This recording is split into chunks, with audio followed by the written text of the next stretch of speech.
नमस्कार, teachers academy YouTube channel पर आपका स्वागत है।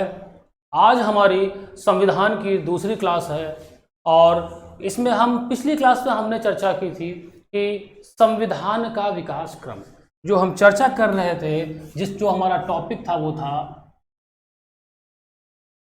संविधान का विकास क्रम। इसमें हमने बताया था कि जो कंपनी थी जिसे ईस्ट इंडिया कंपनी कहा जाता था, ये कंपनी कैसे सन 1600 में इसे ब्रिटिश क्राउन से अधिकार प्राप्त मिलता है कि आप 15 वर्षों के लिए पूरब की ओर व्यापार करें, और ये कंपनी भारत में आती है व्यापार के लिए। व्यापार करने के लिए आ रही है, लेकिन ये व्यापार के साथ साथ राजनीतिक पावर के रूप में, राजनीतिक शक्ति के रूप में उभरती है। कैसे उभरती है? ये क्या करती है? सन 1757 का प्लासी और सन 1764 का बक्सर, ये दो युद्ध जो थे, जो ये लड़ाइयां दोनों लड़ी गई, ये बहुत महत्वपूर्ण लड़ाइयां थी और इन दोनों लड़ाइयों ने कंपनी को राजनीतिक पावर के रूप में उभारने में बहुत मदद की। और इन दोनों युद्धों के बाद ये एक पॉलिटिकल पावर के रूप में अपने आप को भारत में स्थापित करने में सफल हुई। आपको मैंने बताया था कि जो 1764 में इलाहाबाद की संधि हुई थी, उसके तहत कंपनी को दीवानी अधिकार मिल गए थे और उसने बहुत सा धन संपदा इकट्ठा कर लिया था। अब कंपनी जो थी वो एक तरह से निरंकुश थी, उस पर किसी का कंट्रोल नहीं था। ब्रिटिश संसद ने यह विचार किया कि कंपनी को नियंत्रित करना आवश्यक है। एक गुप्त कमेटी बनाई गई। जब गुप्त कमेटी बनी, उस कमेटी ने अपनी जो रिकमेंडेशन किया, अपनी जो रिपोर्ट दी, उसमें कहा कि कंपनी पर नियंत्रण बहुत जरूरी है। तो कंपनी पर नियंत्रण स्थापित करने के लिए ब्रिटिश संसद द्वारा जो नियम निकाले गए थे, उन्हीं नियमों की हम चर्चा यहाँ पे कर रहे हैं। तो पहला नियम जो था सन 1773 का रेगुलेटिंग एक्ट था। सन 1773 का रेगुलेटिंग एक्ट था। रेगुलेटिंग एक्ट के बारे में पिछली क्लास में चर्चा कर चुके हैं। अब जो हमारा अगला आएगा, हम इसी श्रृंखला में आगे के नियमों की चर्चा करेंगे जो ब्रिटिश संसद द्वारा लाए गए।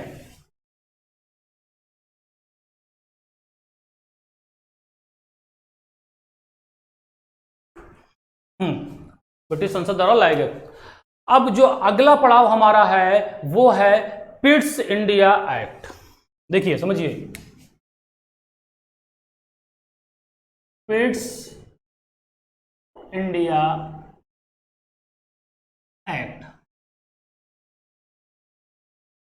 तो सबसे पहली बात है कि पिट्स इंडिया एक्ट कब लाया गया? तो पिट्स इंडिया एक्ट कब लाया गया? सन 1784 में, 1784 में ये लाया गया। अब ये लाया क्यों गया? देखिए, कंपनी को रेगुलेट करने के लिए हम सन 1700 में रेगुलेटिंग एक्ट लाए। कंपनी जिस पर्पस से वो लाए थे कि हम कंपनी को रेगुलेट कर पाएंगे, पूर्णतः वो उस चीज को, उस कार्य को करने में सफल नहीं हुआ। उसके लिए जब कंपनी पर पूर्णतः नियंत्रण नहीं हुआ, तो उसकी कमियों को, रेगुलेटिंग एक्ट की कमियों को दूर करने के लिए हम पिट्स इंडिया एक्ट लाते हैं। तो पिट्स इंडिया एक्ट में क्या क्या बातें हुई? पिट्स इंडिया एक्ट में ये बातें हुई कि पहली बात आप देखिए कि ये भारत, 3 प्रेसिडेंसियां मैंने बताई थी आपको। कौन कौन सी थी? बंबई,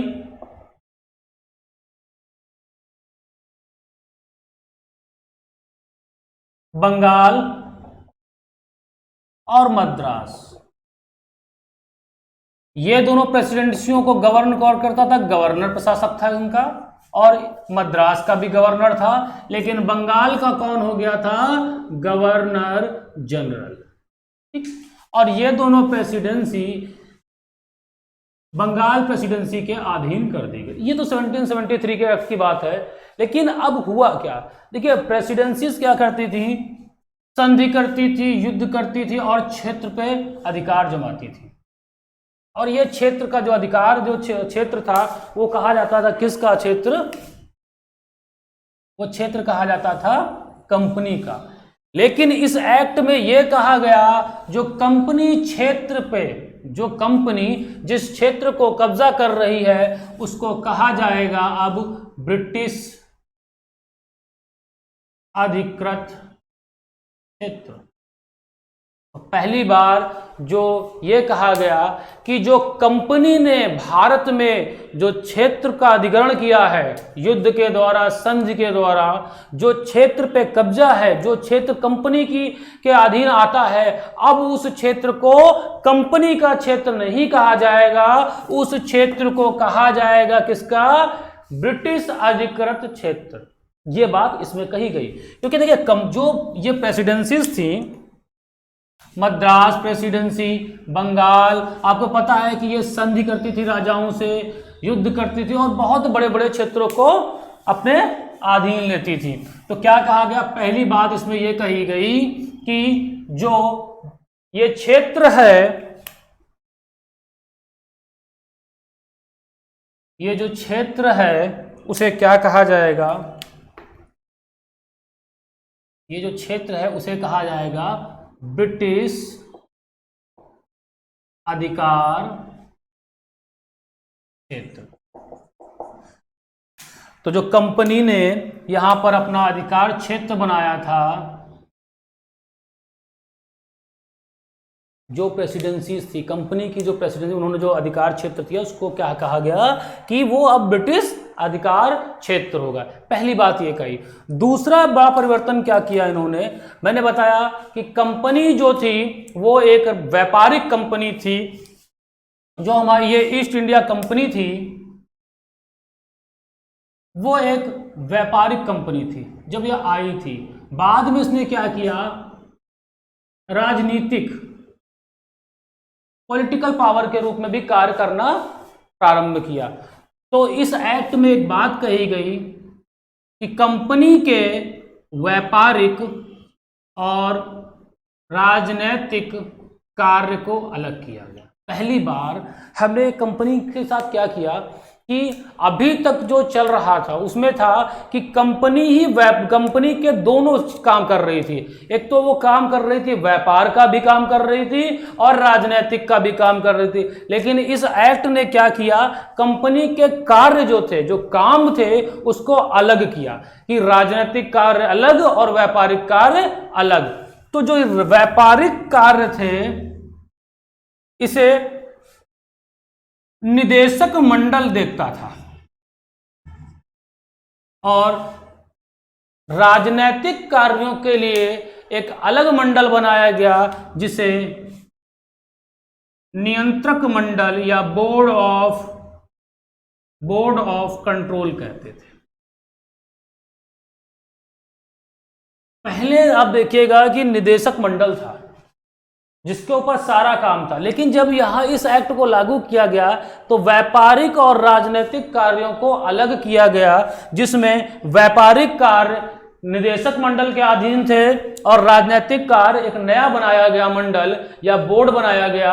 उस बोर्ड को कहते थे बोर्ड ऑफ कंट्रोल या नियंत्रक मंडल। इसके अधीन क्या था? राजनीतिक कार्य, मतलब जो कंपनी के राजनीतिक कार्य थे वो इसके अधीन थे। अब इसके जो सदस्य थे उनकी संख्या 6 थी, जिनकी नियुक्ति जो थी वो ताज करता था। मतलब जो ताज था, ब्रिटेन का ताज या ब्रिटेन का सम्राट था, वो बोर्ड ऑफ कंट्रोल के सदस्यों की नियुक्ति करते थे। तो पहला काम इन्होंने क्या किया? पिट्स इंडिया एक्ट में पहला काम इन्होंने क्या किया?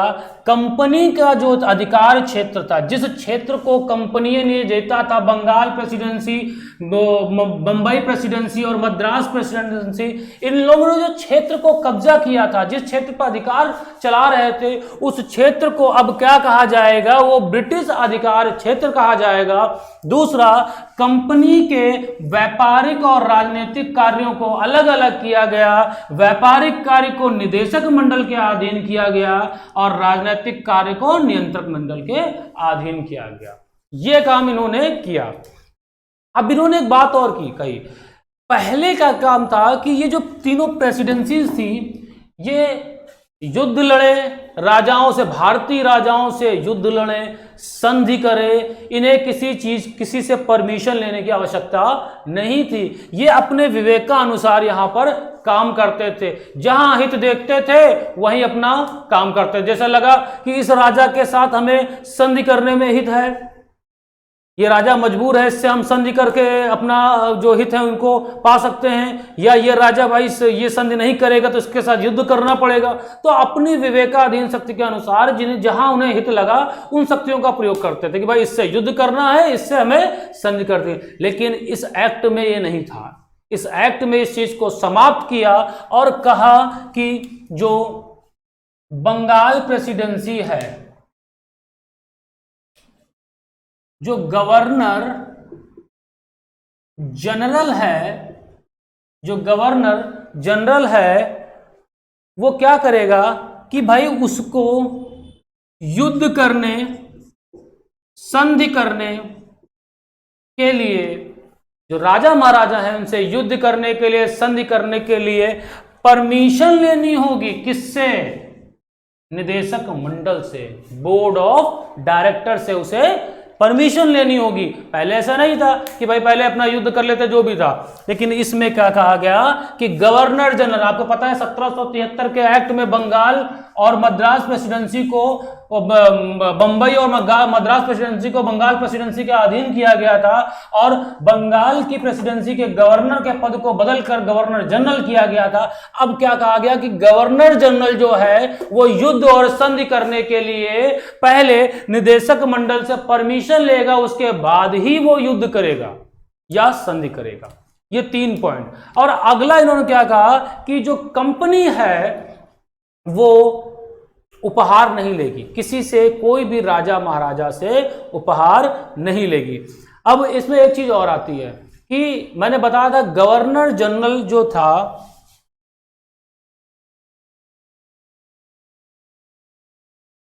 जो गवर्नर जनरल था उसकी एक परिषद थी जिसके माध्यम से वो शासन चलाता था।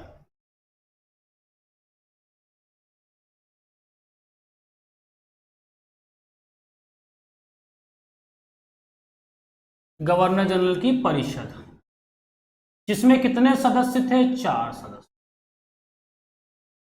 गवर्नर जनरल की एक परिषद थी जिसमें 4 सदस्य थे, जिनके माध्यम से वो अपने अधिकार क्षेत्र में शासन चलाया करता था। अब यहां पे इन्होंने क्या किया कि ये जो 4 सदस्य थे,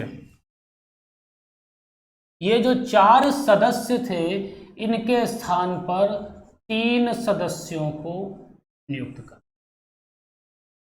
ठीक, तो पिट्स इंडिया एक्ट में क्या कहा गया, आप इस चीज को समझिए। ये समराइज करते हैं इसको।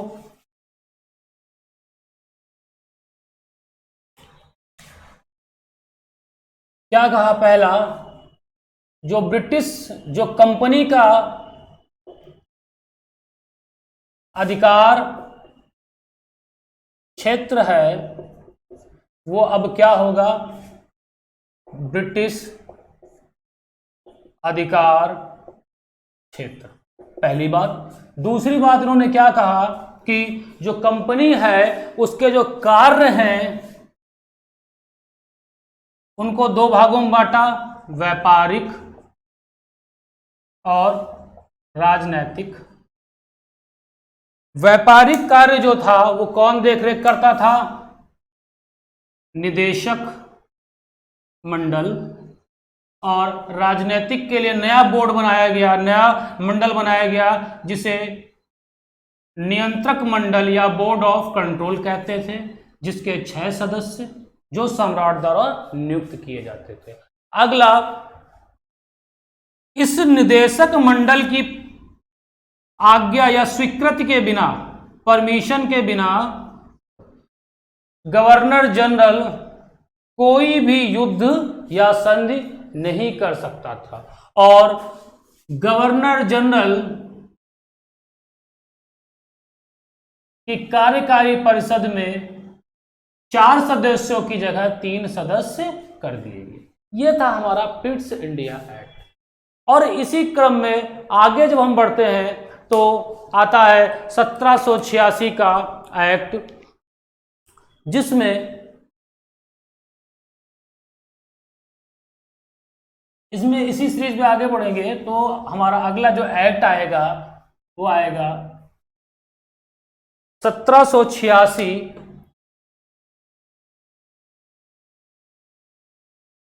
यहां पर एक ही बात जाननी जरूरी है संवैधानिक दृष्टि से कि देखिए हम जो ये देखिए यहां समझिए, जो हम संविधान का विकास क्रम पढ़ रहे हैं ये इतिहास का एक भाग है, लेकिन हम पढ़ रहे हैं संविधान में, तो हम यहाँ पर उन्हीं पॉइंटों को टच कर रहे हैं, उन्हीं पॉइंटों को उठा रहे हैं जो संवैधानिक दृष्टिकोण से हैं।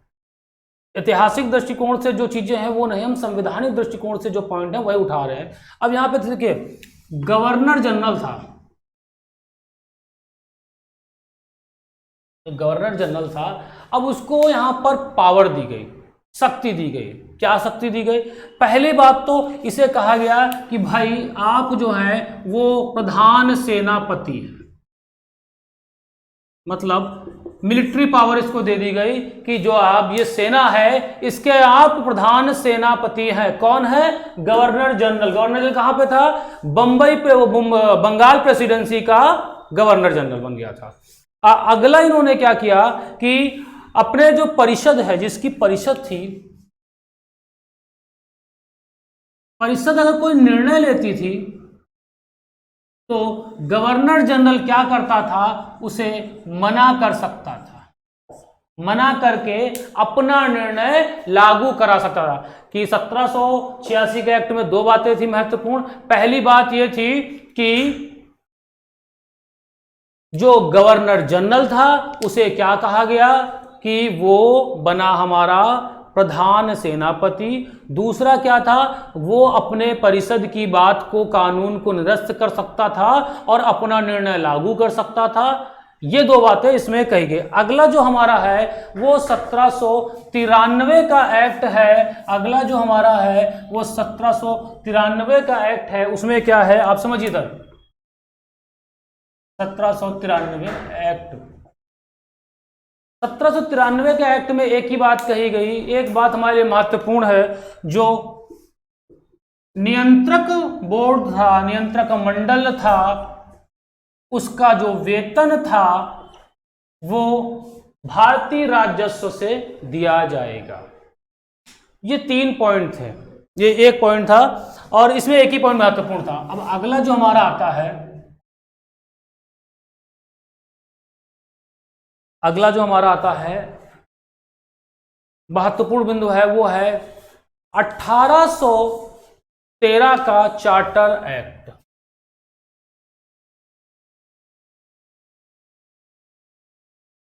Charter act 1800। अब यहां पे क्या हुआ?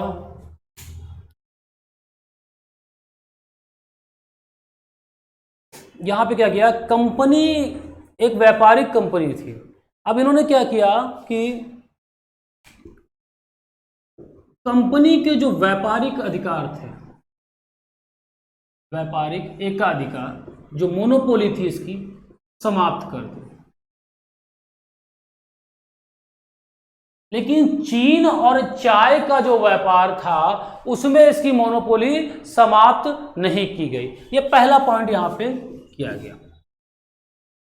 अगला क्या था कि जो बंबई, बंगाल और मद्रास, ये 3 जो प्रेसिडेंसी थी ये अपने अपने कानून बनाती थी। पहले इन्हें अधिकार था भाई, अपने अपने कानून बनाने का अधिकार था कि अपने क्षेत्र में अपने कानून बनाइए।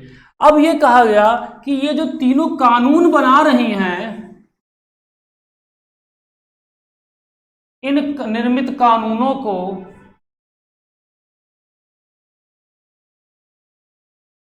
ब्रिटिश संसद से स्वीकृति लेनी पड़ेगी। मतलब ये 3 जो कानून बनाते थे पहले, इनको पहले ब्रिटिश संसद से स्वीकृति लेने की आवश्यकता नहीं होती थी, लेकिन 1813 के चार्टर एक्ट में कहा कि ये जो बंगाल, बंबई और मद्रास प्रेसिडेंसी है, ये जो कानून बनाएंगी, इन कानूनों को ब्रिटिश संसद से अनुमोदित कराना अनिवार्य है, कि आपको पहले वो कानून ब्रिटिश संसद से अनुमोदित कराने होंगे, तो उसके बाद ही आप लागू करेंगे। अब इन्होंने एक चीज और कहा कि इस कानून में एक चीज और आई, वो क्या आई कि जो ब्रिटिश ताज था उसने क्या कहा कि जो निदेशक मंडल है, जो कंपनी है, उसको गवर्नर, गवर्नर जनरल, इन सबको नियुक्त करने का अधिकार मिल गया। मतलब जो कंपनी थी, इसमें 3 बातें महत्वपूर्ण थी कि पहली बात तो कंपनी का व्यापारिक एकाधिकार समाप्त कर दिया गया। दूसरा कि जो बंबई, बंगाल और मद्रास प्रेसिडेंसी थी, ये जो कानून बनाएंगी, अब उन कानूनों को ब्रिटिश संसद से स्वीकृति लेना आवश्यक हो गया। और तीसरा कि जो कंपनी है वो गवर्नर जनरल, गवर्नर आदि पदों को पे व्यक्तियों को नियुक्त करने का अधिकार दे दिया गया।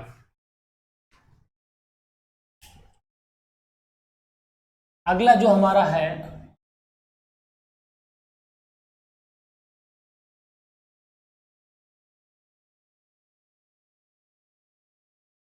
अगला हमारा है 1833 का चार्टर एक्ट।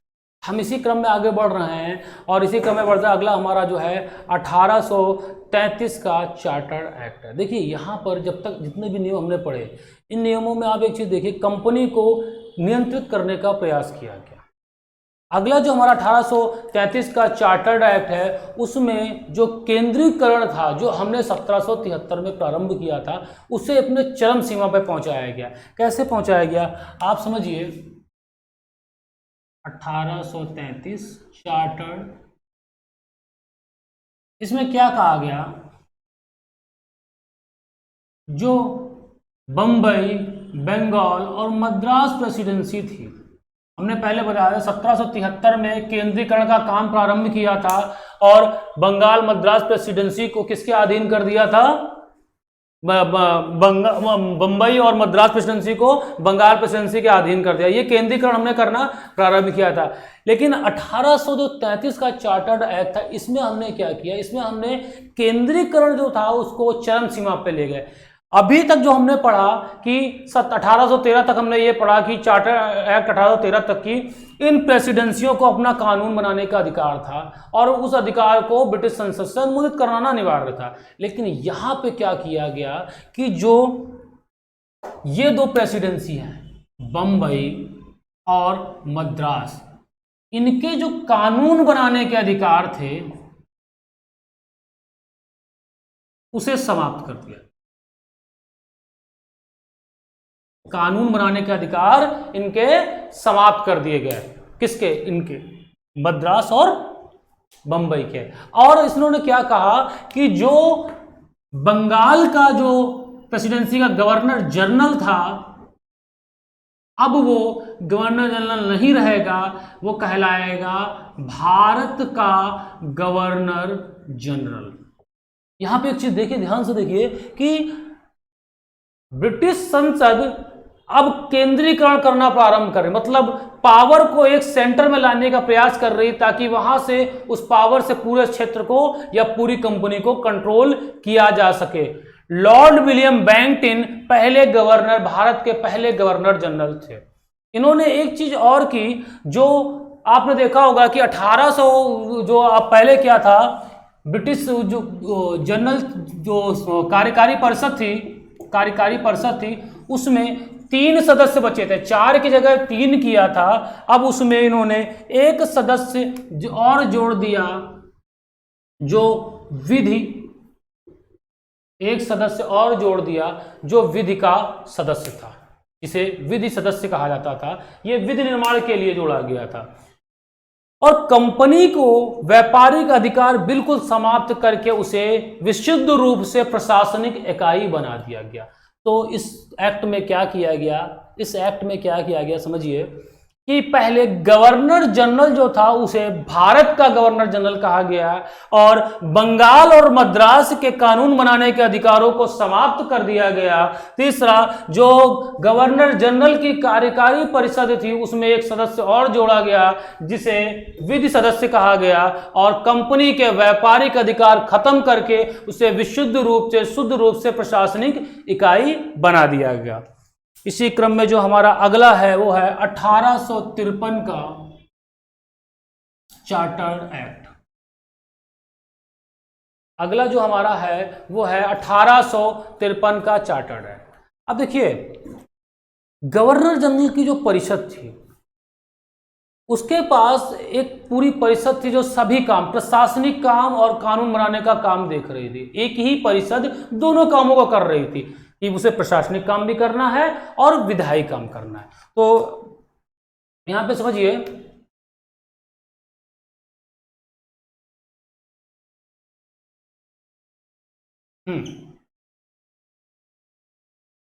गवर्नर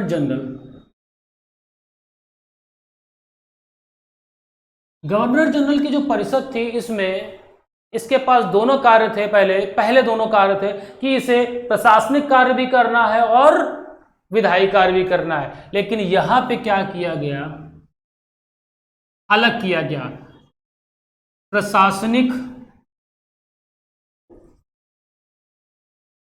प्रशासनिक कार्य और विधायी कार्य, इन दोनों को अलग अलग कर दिया गया। और विधायी कार्य के लिए एक विधान परिषद की स्थापना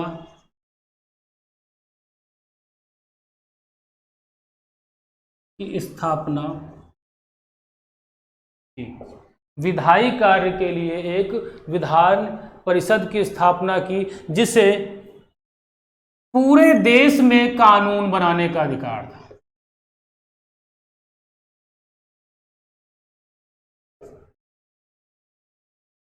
जिसे पूरे देश में कानून बनाने का अधिकार था। और ये जो कानून बना रही थी, इस कानून को जो गवर्नर जनरल था भारत का उससे स्वीकृति लेना अनिवार्य था। जब वो स्वीकृति देता तो कानून बनता था। लेकिन यहां पर इसके द्वारा जो कानून, निर्मित कानून थे, उन पर गवर्नर जनरल वीटो भी कर सकता था, अपनी वीटो पावर इस्तेमाल कर सकता था। और अगला क्या किया, निदेशक मंडल जो था कंपनी का, उसके सदस्य जो 24 हुआ करते थे उन्हें घटाकर 18 कर दिया गया। तो यहां पर एक चीज समझिए कि जो गवर्नर जनरल की परिषद थी उसको पहले दोनों अधिकार थे, प्रशासनिक और विधायी। लेकिन बाद में क्या किया, प्रशासनिक अधिकार और विधायी अधिकार अलग अलग कर दिए गए। विधायी अधिकार के लिए विधान परिषद की स्थापना की गई जो पूरे देश के लिए कानून बनाती थी। और इस विधान परिषद को क्या किया गया कि ये जो कानून बनाएगी, इसके द्वारा जो बनाए गए कानून थे उन कानूनों को गवर्नर जनरल से स्वीकृति लेना आवश्यक था। लेकिन गवर्नर जनरल को एक पावर थी कि वो इस कानूनों पर वीटो की शक्ति का इस्तेमाल कर सकता। अगला इन्होंने क्या किया कि जो निदेशक मंडल थे उसके सदस्यों की संख्या 24 से घटाकर 18 कर दी। यहां तक कि हमारे जो शासन था वो कंपनी का शासन था। हमने पढ़ा, रेगुलेटिंग एक्ट से हमने प्रारंभ किया था और यहां चार्टर एक्ट 1853 तक की ये कंपनी का शासन था। और कंपनी को रेगुलेट करने के लिए नियम लाए गए। आगे की क्लास में जो हम चर्चा करेंगे वो क्या करेंगे, 1857 की जब क्रांति हो जाती है, 1857 की क्रांति के बाद जब कंपनी का शासन भारत से खत्म कर ब्रिटिश ताज के अधीन लाया जाता है, तो अब हम वहां से चर्चा करेंगे। देखिए 1858 के बाद से 57 के बाद से जो कानून लाए गए भारत के लिए, वो भारत के लिए थे और उन्होंने ही वास्तविक रूप से भारत के संविधान की आधारशिला रखी। तो अगली क्लास में हम 1858 के कानूनों से चर्चा करेंगे। आप चैनल को लाइक कीजिए, सब्सक्राइब कीजिए और मिलते हैं अगली क्लास में। धन्यवाद।